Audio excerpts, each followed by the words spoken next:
everyone, welcome back to Mama's Books, and today I'm going to be doing a type of video about how I actually rate my reviews. So I've gotten questions before on how I actually decide how I want to rate my books reviews, so I will let you know in this video right now. I rate them pretty much basically different for every type of genre. It's usually, if I'm happy by the end of the book, then I'll rate it really well, but it depends on actually the complexity of the book, how depth the plot actually goes. And so for fantasy books, I'll actually rate them a little bit tougher because they're supposed to be fantasy, they're supposed to be really complicated, they're supposed to have lots of plot, lots of characters, lots of crazy things that happen, and so that's the type of thing I'm looking for in a fantasy. And so if I don't get those type of things, I'll usually rate them a little bit lower. And also, if I'm not happy by the end of the book, then I'll most likely point it out in the review, but not knock it down any type of way. It also depends on how interested I am in the actual book itself. And so a lot of times, if I'm really engrossed in a book, I'll rate it a little bit higher than it maybe should be, because the writing may be addicting or the characters may be interesting, and it depends on how interested I am in the book in general. So for a type of contemporary book, it's supposed to be light and fluffy. There's not really usually a lot of depth in the actual plot itself, and so I rate it on a little bit of an easier scale than I would a more complicated book. And so like for contemporary books, then I like to rate them on how happy I am near the end, because most of the time I like to be pleased by the end of a contemporary book.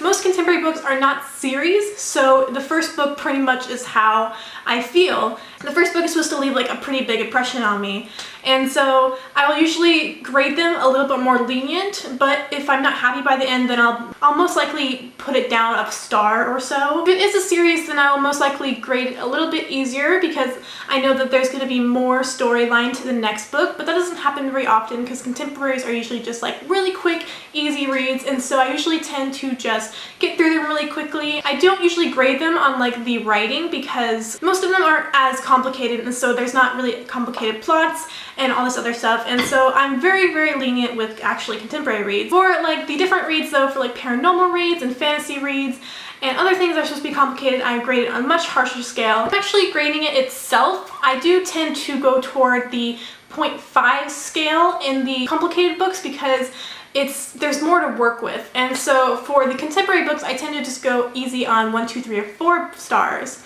And that's a little bit different on how I like to do it. For actually reviewing itself, I tend to not try to go spoily in contemporary reads, because I don't know, I just feel like contemporary reads are so simple that you shouldn't really be spoiled that often, because most of the time they're very predictable and you know what's going to happen, but you don't really want to be spoiled anyway. And so for more complicated books, I tend to go more in depth. I'll talk about the characters, the plot, the villains, literally everything that I can, and I'll also point out if I'm going to do spoilers in those reviews, because there's a lot of things to talk about, but for contemporary reads there's not usually as much to talk about. I do tend to grade it harshly on the length of a book, because contemporary books are usually quite short, and so if something happens far too quickly, then I'll most likely maybe put half a star down or a full star, because I felt like the story was rushed and it could have been talked about a little bit more. But more depth books like the fantasies or even just like paranormal books, they usually tend to be longer, and so I don't usually count down for how fast things are done.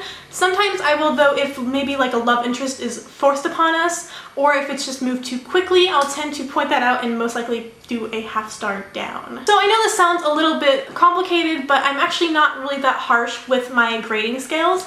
I tend to, if it just makes me happy, then I tend to just give it a really great rating scale, usually 4 or a 5.